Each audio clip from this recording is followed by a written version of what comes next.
POCSO মামলায় অভিযুক্ত হোমের সভাপতিকে নিয়ে ধুন্ধুমার অভিভাবক ও চাইল্ড প্রোটেকশন দপ্তরের লোকজনের মধ্যে।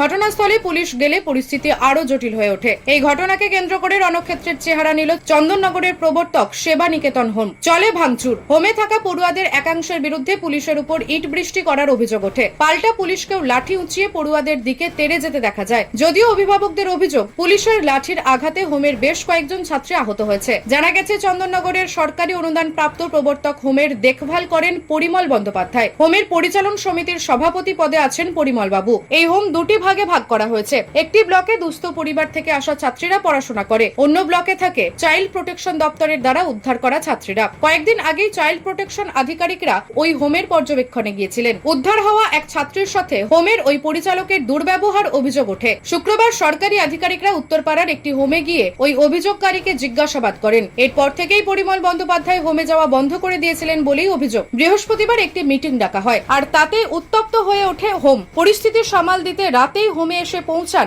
ম্যাজিস্ট্রেট। অভিভাবকদের দাবি, তারা খুবই দরিদ্র। শিক্ষা ও দেখভালের জন্য তারা সন্তানদের এখানে রেখেছেন। ডেকে পাঠানো হয়েছিল, হঠাৎ করেই ডেকে পাঠানো হয়েছিল। কি কারণে আমরা কারণটা জানি না, কিন্তু গার্জেনদের হঠাৎ করে ডেকে পাঠানো হয়েছে এবং গার্জেনদের ডেকে পাঠানোর পরে গার্জেনকে বলা হয়েছে যে আপনারা মেয়েদেরকে বাড়ি নিয়ে যান। এবং গার্জেনরা বলেছে, প্রত্যেকটা গার্জেন খুব অসহায়, দিন আনে দিন খায়, তারা অসহায় বলেই মেয়েগুলোকে এখানে রেখে পড়াচ্ছে। এবার গার্জেনদের বক্তব্য, আমরা 3 বছর 4 বছর 5 বছর 10 বছরও এখানে মেয়েদের রেখেছি, এখান থেকে মেয়েরা সরকারি চাকরি পাচ্ছে, এখান থেকে মেয়েদের ভালো হচ্ছে, আমাদের নিয়ে যাওয়ার ক্ষমতা নেই, আমরা নিয়ে যাব না। এবার ওই পোর্শন থেকে যারা এসেছিল, DCPO madam, district child protection officer বা ডিএমইউ, যারা এসেছিলেন, আরও অনেকজন এসেছিলেন, যারা এসেছিলেন তারা বলতে চাইছেন এখানে আপনারা রেখে যাচ্ছেন আপনাদের দায়িত্বে, আমরা এখন কিছু করতে পারবো না, কোনো ফান্ড দেবো না, কোনো কিছু দেবো না, এরকম গার্জেনদের বক্তব্য। গার্জেনরা বলতে, দেখুন আমরা এখানকার সভাপতি পরিমল ব্যানার্জির হাতে মেয়েদেরকে দায়িত্ব করে দিয়ে গেছি, এত বছর কিন্তু কিছু হয়নি, আমাদের কিন্তু কোনো অভিযোগ নেই, কোনো বক্তব্য নেই। তাহলে আপনারা হঠাৎ করে এত বছর ধরে তো আপনারা কখনো আমাদের ডেকে পাঠাননি, আমাদের সাথে তো কখনো কথা বলেননি, তাহলে এখন হঠাৎ করে আপনারা কেন আমাদের মেয়েদেরকে নিয়ে যেতে বলছেন? আর মেয়েদেরকে নিয়ে যাওয়ার জন্য আমাদের কিছু নিয়ম আছে, আমরা পঞ্চায়েতে কাগজ নিয়ে আসি, লিখিত পরিচিত করে আমরা মেয়েদের নিয়ে যাই। আর সত্য কথা, এতদিন গরমের ছুটি গেছে, আমরা মেয়েদেরকে নিয়ে ছুটিতে বাড়িতে নিয়ে গেছিলাম, এখন মেয়েদের স্কুল চলছে, সামনের মাসে মেয়েরা স্কুলের পরীক্ষা আছে। এবার এই মতো অবস্থায় আমরা মেয়েগুলোকে কেন নিয়ে যাবো? আমাদের মেয়েদের নিয়ে যাওয়ার ক্ষমতা নেই। আর মেয়েদের তরফ থেকে মেয়েদের অভিযোগ হচ্ছে, গার্জেনের তরফ থেকে এবং সমস্ত মেয়েদের তরফ থেকে অভিযোগ হচ্ছে আমাদের সংস্থা সভাপতি পরিমল বন্দ্যোপাধ্যায় সম্পূর্ণ নির্দোষ। ওনার নামে যে জ্যাক স্কিম থেকে একটা মিথ্যে অভিযোগ দেওয়া হয়েছে। কি অভিযোগটা?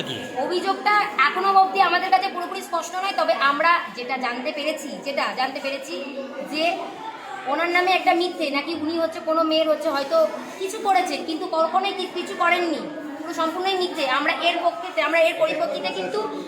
এর পরিপ্রেক্ষিতে বলেছি আপনারা সিসিটিভি ফুটেজ চেক করে নিন, কারণ যে অ্যাক্টের পোর্শনটা কিন্তু সম্পূর্ণ আলাদা, মাস কটেজের পোর্শন সম্পূর্ণ আলাদা এবং যে অ্যাক্ট বিল্ডিংয়ের পোর্শন সম্পূর্ণ আলাদা।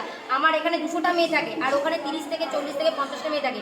ওরা ক্রিমিনাল, ওরা যে সমস্ত মেয়েরা থাকে ওরা ক্রিমিনাল অফেন্সে এসেছে, ক্রিমিনাল মেয়েরা থাকে। এবং তাদের কথার ভিত্তিতে তারা যখন এখানে এত বছর ছিল, তারা এখানে থেকে কেন না বলে এরা অন্য জায়গায় গেছে, অন্য জায়গায় গিয়ে কি বলেছে তার ঢেউটা তো আমাদের প্রবর্তক সেবা নিকেতনে আসতে পারে না, আমাদের মেয়েদের উপরে তো ঢেউ আসতে পারেন না।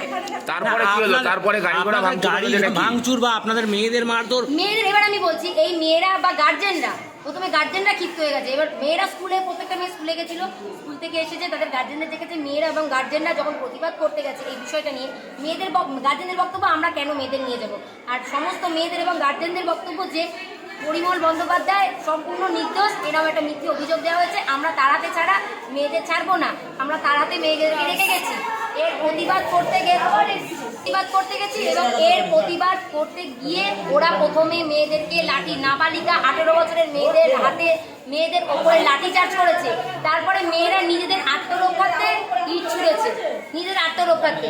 এবার আমার প্রশ্ন হচ্ছে, সংবিধানের কোথায় রয়েছে 18 বছরের নাবালিকা মেয়েদেরকে পুলিশ লাঠিচার্জ করতে পারে?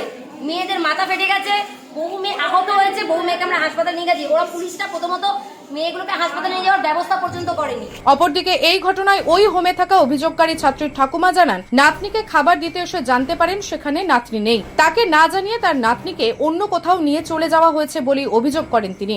আর এই ওর মা নেই, ওর মা মারা গেছে 2.5 বছর। আমি মানুষ করেছি শ্রীরামপুরে সাইকেল দেখতে এসেছি, বলছে মেয়ে নেই এখানে। আমাকে গেট থেকে ঢুকতে দেবে না, তারপর বললো মিটিং আছে করে ছেলেরা ইট ছোড়াছুড়ি করছিল, পুলিশ ছিল না, সেই একটা দুটো মেয়ে ধরে ঘর সারতে পারতে বিল্ডিংয়ে নিয়ে গেল, নাহলে আর বিপদে বাড়ি করে হয়ে যেত জানেন। দেখেছি এই 1 মাস হয়ে গেছে, আমার চোখ অপারেশন করেছিল কিন্তু আসতে পারিনি, এই 1 মাস বাদে করতে যায়। হ্যাঁ, আগের মাসে দেখা হয়েছিল। ওকে তো বলছে মাধ্যমিক দেওয়াবে, ওকে তো স্কুলে ভর্তি করেছে, বলছে মাধ্যমিক পড়াচ্ছি বলে ওর সম্বন্ধ এসেছিল, 18 বছর হয়ে গেল, ওকে তো ছাড়লো না জানেন। আর কোথা রাতারাতি পাঠিয়েছে, আমাকে বলেই নি, খবরই দেয় না, ওই জন্য খাবার দিয়ে চলে এসেছি। যোগাযোগ হয় না? কিচ্ছু করেনি, ফোন করি, ফোন কদিন ধরে পাচ্ছি না। না দিদি কাছে ফোন নিচেদের কাছে ফোন থাকে না, তাই জন্যই আমি আজকে এসেছি। বললাম তো, ওরা বললো ঠিক আছে। এই ঘটনায় ওই হোমের এক সদস্য জানান, কি হয়েছে তিনি কিছুই জানেন না, তাকে নাকি মিথ্যে কেসে ফাঁসানো হয়েছে বলে দাবি করেন। আমাদের এখানকার উনি সব কিছু দেখেন, মানে উনি চালান দিন। ওনারা মাস্টার থেকে এসেছিলেন ওদের বোঝানোর জন্যে যে তোরা ভালো করে পড়াশোনা কর। ওরা স্কুল যাচ্ছিল কিন্তু গিয়েছে, কিন্তু ওদের একটা ক্ষোভ যে ওরা ওনার কাকুকে এনে দিতে হবে, আমরা ওনাকে ফিরিয়ে দিলে আমরা সব কিছু করবো, এটাই ওদের মেন বক্তব্য। যারা এসেছিলেন মাস এডুকেশন যতদিন ধরে আসা যাওয়া করছেন, আমাদের বড় বড় ম্যাডামরা আসছেন, ওদের ওই একটাই কথা যে আমাদের ওনাকে এনে দিন, ওনার নামে মিথ্যে ক্লেম দেওয়া হয়েছে, এটা সত্য নয়, এটা মিথ্যে। কেন মিথ্যেটা দেওয়া হবে, এর ব্যবস্থা আপনারা করুন। এখন আমি ঠিক ওই সময় ওই মুহূর্তগুলো আমি কিছু জানি না। মিথ্যে অভিযোগ করা হয়েছে, কি মিথ্যে ক্লেম দেওয়া হয়েছে, সেটা কি?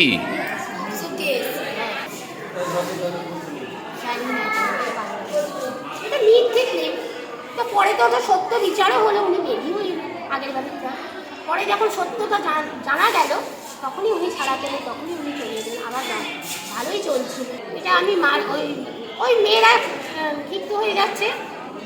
এখন ম্যাডামরা বলেছিল 2-3 দিন তোরা একটুখানি বাড়িতে যা, পড়াশোনা কর ভালো করে, এখানে স্টাফ কমে যাচ্ছে। হ্যাঁ, স্টাফ কমে যাচ্ছে, তো আমরা দেখছি এখানে মানে কৃষ্ণা দিয়ে একা সামলাচ্ছে এতগুলো মেয়েকে। ডিসিপি হেডকোয়ার্টার ঈশানী পাল জানান, অভিযোগের ভিত্তিতে সমস্ত বিষয়টি খতিয়ে দেখে ব্যবস্থা নেওয়া হবে। তদন্ত শুরু হয়েছে।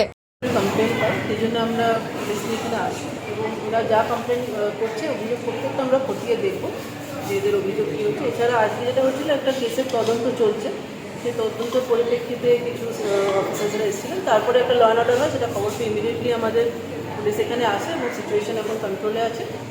বাকি আমরা তদন্ত করবো। যার বিরুদ্ধে অভিযোগ পরিমল, সে কোথায় আছে বা সেটা আমরা এখন তাকে আমরা ইনভেস্টিগেশন একটা পার্ট আছে। আজকে কি হবে? এরা তো মানে বসে আছে, অবস্থান করে আছে, এটা আমরা দেখছি। এটা কি পিকেটিং করে দেওয়া হবে? এটা এখন ফার্দার আমরা ডিসিশন নিই, কোনো পুলিশ পিকেটিং বসানো হবে? এটা আমরা ফার্দার পরিমল বন্দ্যোপাধ্যায় একটা কেস হয়েছে, আপনারা জানেন, কিছু আবাসিকরা কমপ্লেন করেছিল, তার বেসিসে একটা কেস হয়েছে। হ্যাঁ,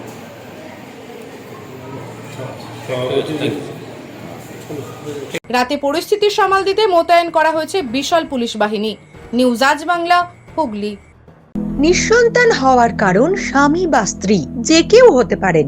IVF এর অ্যাডভান্স সায়েন্স আর এক্সপার্ট কেয়ার লক্ষ লক্ষ কাপেলের স্বপ্ন সার্থক করেছে। তাই বন্ধাত্বকে হারাতে আপনাদের অবশ্যই আসতে হবে আরামবাগ প্রাণ IVF ফার্টিলিটি সেন্টারে। এখানে চিকিৎসা করিয়ে অনেক দম্পতি সন্তানের মুখ দেখেছেন। আমাদের ঠিকানা আরামবাগ বসন্তপুর আমতলা বিবেকানন্দ পল্লী 2 নম্বর রেলগেটের পাশেই। মোবাইল নাম্বার 7865858781 অথবা 7908098172।